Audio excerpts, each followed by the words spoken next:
My name is Naomi Ellison. I was 27 when the woman who would become my mother-in-law stood at our wedding reception, lifted her champagne glass, smiled at 200 guests, and called me a gold digger. The room didn't erupt into gasps. It did something worse. It became quiet. Not the peaceful kind of silence that settles after music ends, but the uneasy silence of people deciding whether they were witnessing a joke or the beginning of something they would remember for years. I was still holding my bouquet.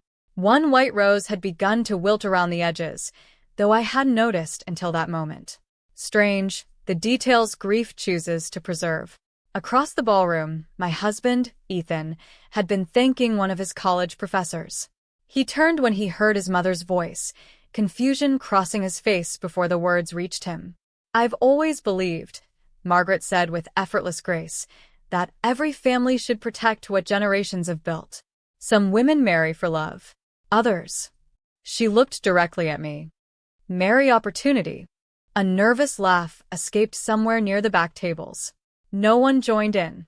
My fingers tightened around the bouquet until a thorn pressed into my palm.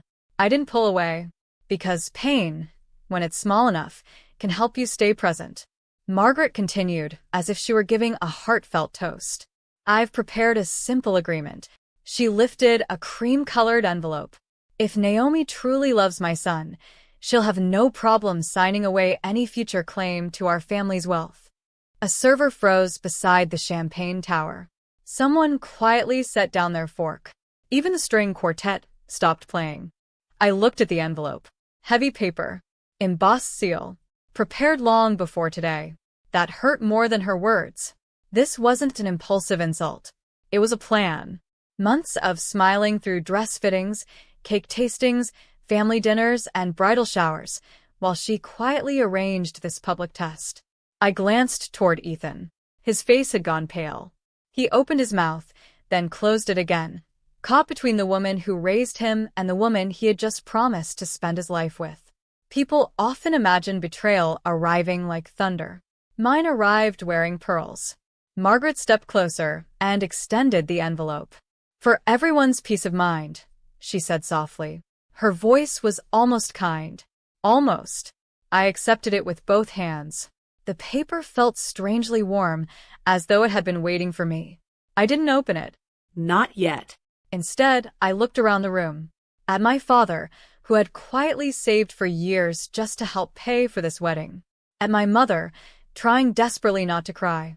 At Ethan, whose apology was trapped behind stunned silence. Then I looked back at Margaret. I smiled. Not because I had forgiven her. Because hidden inside my own small ivory clutch was another envelope. One that I had never imagined bringing to my wedding. One that would change the meaning of this reception forever. And before anyone realized what was happening, I reached for the microphone. My hand trembled only once as I reached for the microphone. It wasn't fear.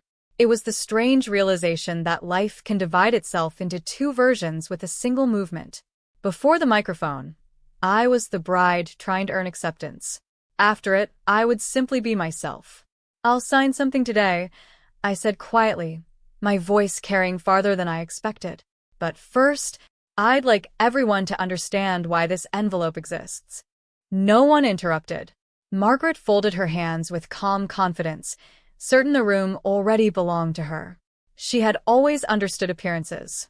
Perfect posture, perfect smile, perfect timing. I wondered if she'd rehearsed this moment in front of a mirror. I placed her envelope on the head table without opening it. Then I reached into my clutch and removed my own. It wasn't decorated. No embossed seal. Just a plain cream envelope with softened corners from being carried for weeks. I'd packed it almost absent-mindedly that morning, telling myself it was unnecessary.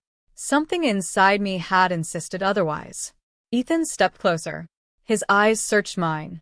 "Naomi," he whispered. "What's in there?" I looked at him, really looked at him. The man I'd met in a crowded bookstore 3 years earlier, when we'd both reached for the same weathered novel. He'd laughed and said, "You can have it if you promise to tell me whether it's worth reading." That had become our first conversation. Back then, neither of us cared about bank accounts. We shared coffee in paper cups, split grocery bills, and celebrated promotions with inexpensive takeout eaten on our apartment floor because we hadn't bought a dining table yet. Love had grown in ordinary moments, which was why today felt so painfully unreal. "I'll show you," I answered softly. Before opening the envelope, I let my gaze drift across the ballroom. Crystal chandeliers reflected warm light onto polished floors. Children who had been laughing minutes earlier now sat quietly beside bewildered parents. Even the photographers had lowered their cameras, sensing this wasn't a spectacle, but something heavier. "My father taught me something," I began. "He said that when someone questions your character, don't rush to defend yourself. Let the truth arrive at its own pace." I unfolded the first sheet of paper. Not a contract. A letter. Its edges were worn from being read too many times. "My grandmother wrote this before she passed away," I said. "She believed every woman should keep one letter that reminds her who she is when the world tries to rename her." The room remained still. Margaret's confident smile faded by the smallest degree. I hadn't raised my voice. I hadn't accused her. But for the first time that evening, the story was no longer being told by the loudest person in the room. It was being told by the one who had quietly prepared for the possibility that dignity might one day need its own evidence. I unfolded the letter carefully, took a slow breath, and began to read the first line, knowing those simple words would make everyone see our family and me in an entirely different light.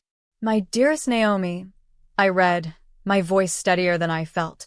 "If you're reading this on a day when someone is asking you to prove your worth, remember this. You were never born owing anyone an explanation for your dignity."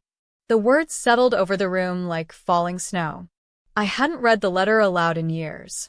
Even now, I could hear my grandmother's gentle voice between the sentences. She had written every line by hand during the final months of her life, when her hands shook but her thoughts remained remarkably clear. "I hope," the letter continued, "that you marry someone who sees your heart before your circumstances. Wealth can be inherited. Character cannot." I stopped for a moment, not because I was trying to create suspense, but because I suddenly remembered the afternoon she had written it. I was 19, sitting beside her sunlit kitchen window, peeling apples that neither of us intended to eat. She had looked at me with the quiet certainty that only older people sometimes possess. "People will misunderstand you," she'd said. "Don't spend your life correcting every stranger. Save your energy for living honestly." At the time, I thought she was speaking in riddles. Now I realized she had simply lived long enough to recognize human nature. I folded the letter gently. "Margaret," I said, turning toward my mother-in-law, "I didn't bring this to embarrass you." Her expression remained composed, but there was something uncertain beneath it now. Not fear, more like confusion. She had expected resistance, perhaps tears, perhaps an argument. She hadn't expected stillness. "I brought it because your envelope isn't the only one that has been waiting for today." A murmur moved through the guests. I reached back into my envelope and removed a second document. Unlike her legal agreement, mine wasn't hidden behind expensive stationery. It was a single folded page with neat signatures across the bottom. "I've carried this with me for almost a month," I said. Not because I planned for this moment, but because something inside me kept whispering that love should never have to stand trial. Ethan looked between the papers in my hands. His voice was barely audible. "Naomi, what is it?" I met his eyes, and for the first time all evening, I saw something more painful than shock. I saw regret. Not because he had spoken those cruel words. Because he hadn't believed he needed to stop them before they were spoken. I unfolded the page carefully. "It isn't a financial record," I said. "It isn't an inheritance. And it certainly isn't a claim on your family's money." The room seemed to lean closer without moving. "It's a document I signed 6 weeks ago." Margaret frowned. "I voluntarily gave up any future claim to Ethan's family assets before our wedding," I said quietly. "Not because anyone asked me to, but because I wanted our marriage to begin with complete independence." A ripple of surprise spread across the ballroom. "I never showed anyone," I continued. "Not Ethan. Not my parents. Not even our attorney after the paperwork was filed." I looked at Ethan with a sad, tired smile. I wanted us to build a life that belonged to us, not to anyone else's expectations. The silence that followed felt different. No longer tense, reflective. Margaret stared at the signed document, her carefully prepared speech suddenly stripped of the certainty it had relied on. And for the first time since she had called me a gold digger, I saw her lower her eyes.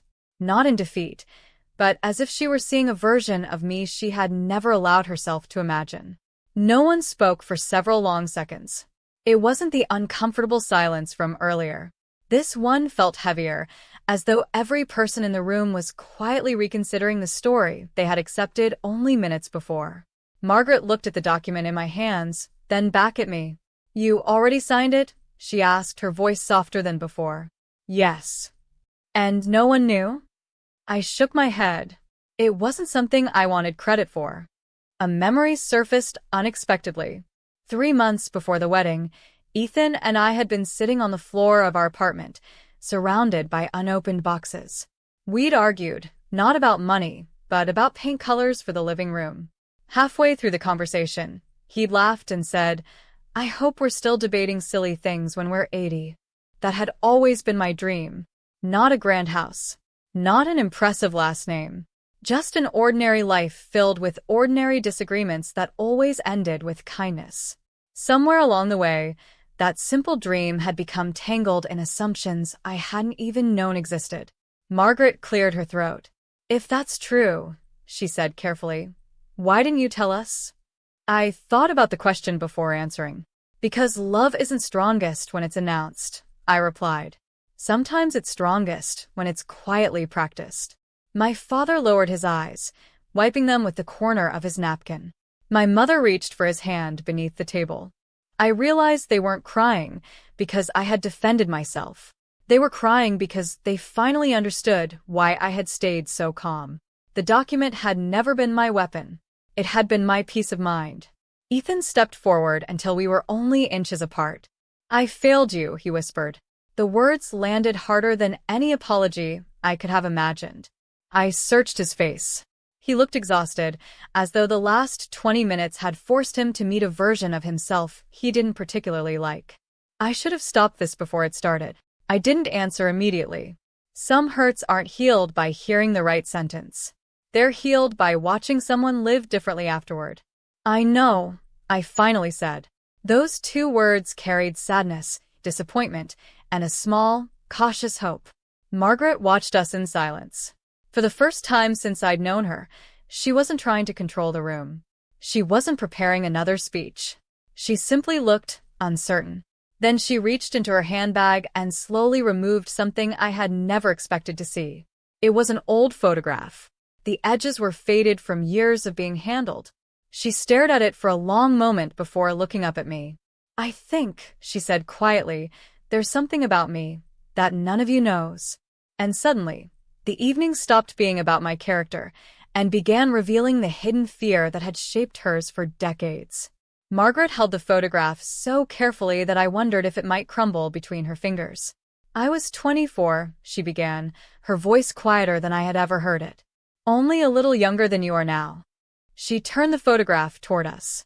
A young woman stood beside a man in front of a modest brick house. They were smiling with the unguarded confidence of people who believed the future would be kind. It took me a moment to realize the woman was Margaret. She looked almost unfamiliar, without the polished confidence I had always associated with her. "There was a time," she said, "when I was the one people whispered about." The room remained silent. My husband's family thought I had married him because he came for money.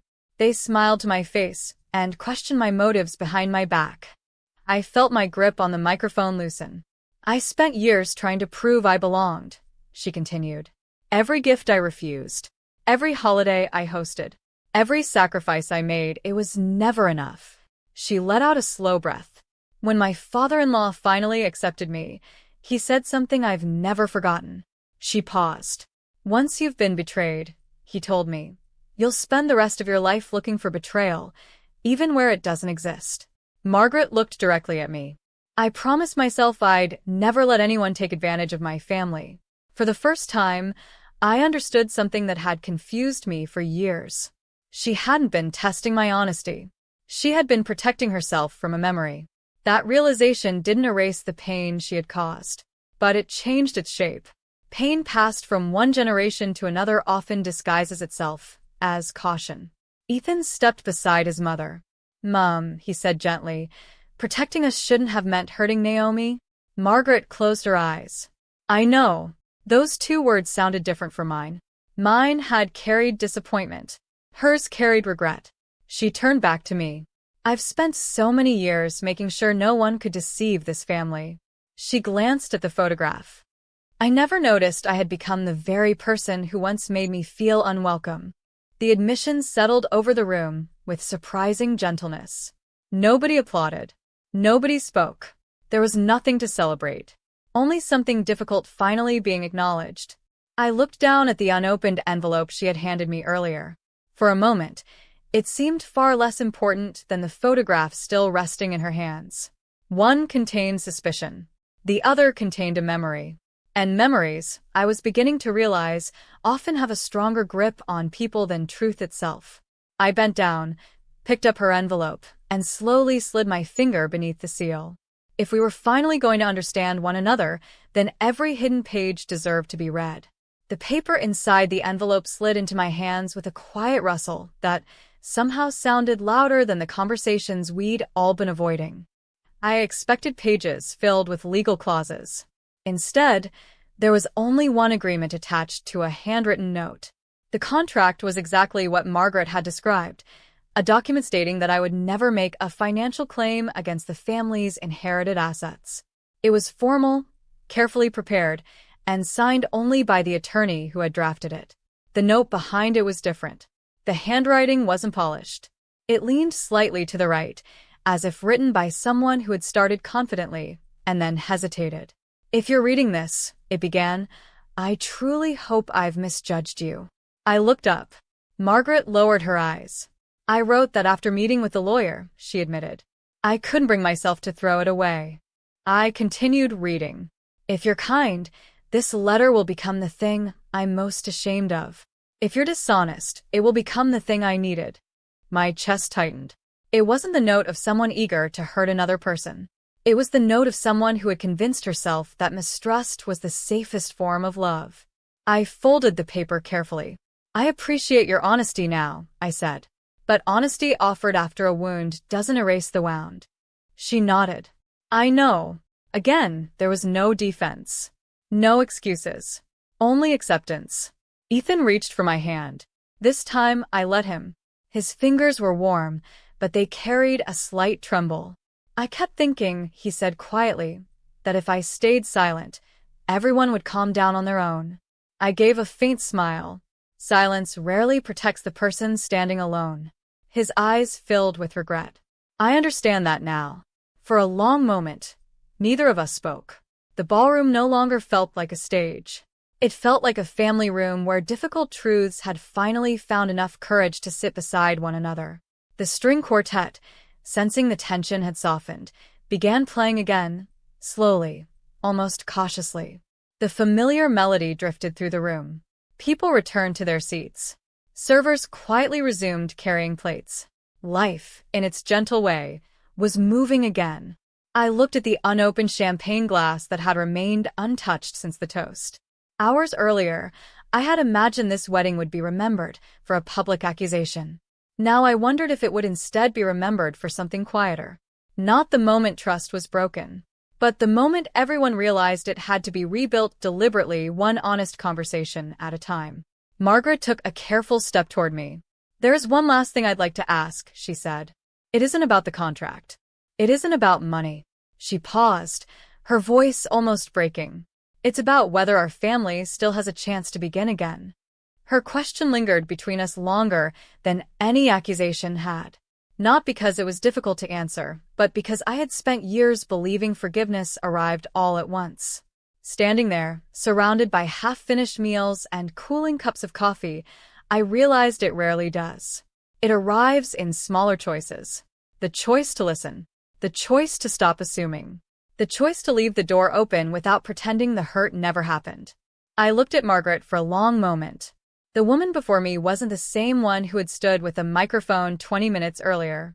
Her shoulders seemed lower somehow, as though she had finally set down a burden she hadn't realized she was carrying. "I don't think families begin again," I said softly. "I think they learn how to continue more honestly." A few guests smiled through tearful eyes. Not because everything had been fixed, because the sentence felt true. Margaret nodded slowly. "I've spent so much of my life trying to protect this family from strangers," she said. "I never noticed I was building walls against the people who wanted to belong." Ethan squeezed my hand. "I should have told you years ago," he said to his mother, "that loving Naomi didn't divide my loyalty. It expanded my family." His words settled over the room with quiet warmth. Margaret turned to him. "I expected you to choose. I didn't understand that love isn't a competition." Neither of them cried. Neither of them needed to. Some apologies become more powerful when they aren't accompanied by dramatic emotion. They simply stand there, honest and unadorned. I walked toward the head table and picked up both envelopes. One had arrived filled with suspicion. The other had arrived carrying preparation. Neither belonged in the future we were trying to build. Without saying a word, I placed them side by side. "I don't want these to become family heirlooms," I said with a faint smile. "They've already done the only job they ever needed to do." I slipped both documents back inside their envelopes and handed them to Ethan. "Keep them if you want," I said, "or shred them tomorrow. They're reminders. Not of what almost ended us, but of what finally forced us to tell the truth."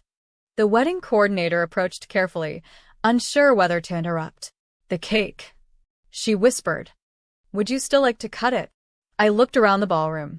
People weren't waiting for entertainment anymore. They were waiting for permission to breathe again. I glanced at Margaret. She gave the smallest nod. Not asking for forgiveness, simply accepting whatever came next. I smiled. "Yes," I said. "I think it's finally time."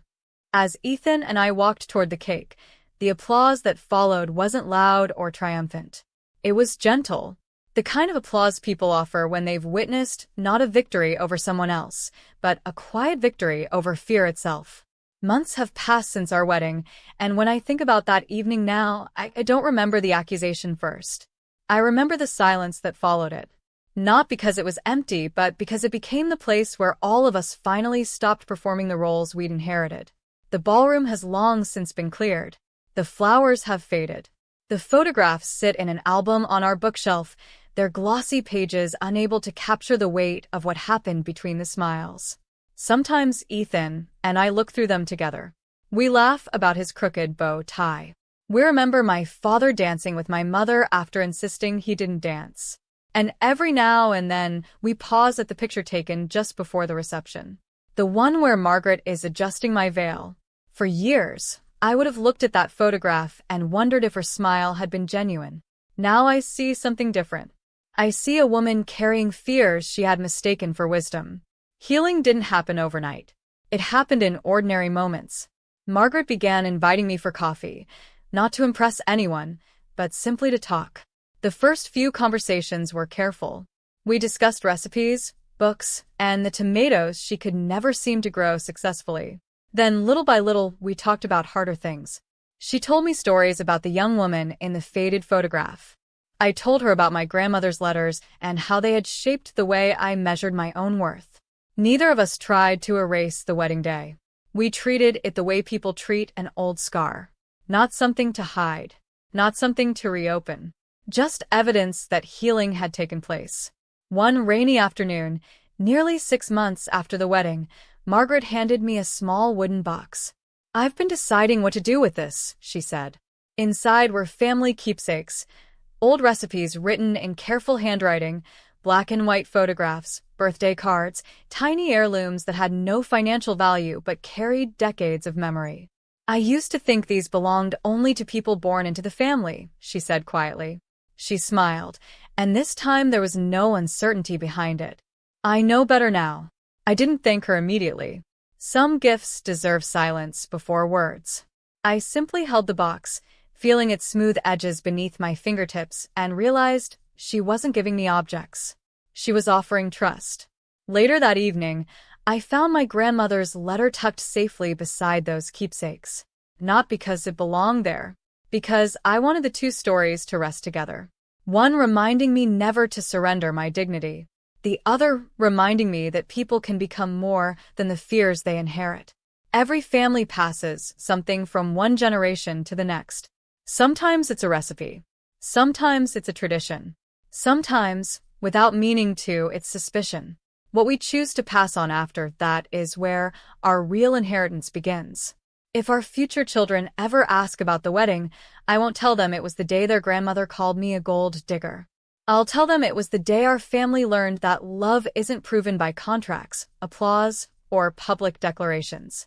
It's proven in the quiet courage to tell the truth, to accept it with humility, and to keep choosing one another after the hardest conversation has ended.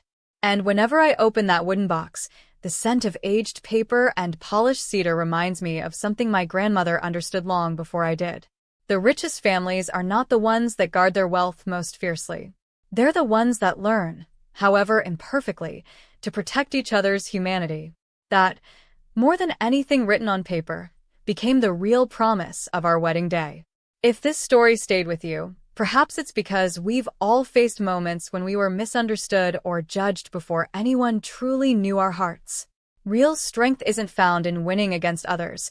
It's found in choosing dignity, truth, and compassion, even when it's difficult. If you enjoyed this story, please like, subscribe, and turn on the notification bell so you don't miss future heartfelt stories from Ajweera Stories. And in the comments, tell us, what would you have done if you were in Naomi's place? Your thoughts and experiences may inspire someone else.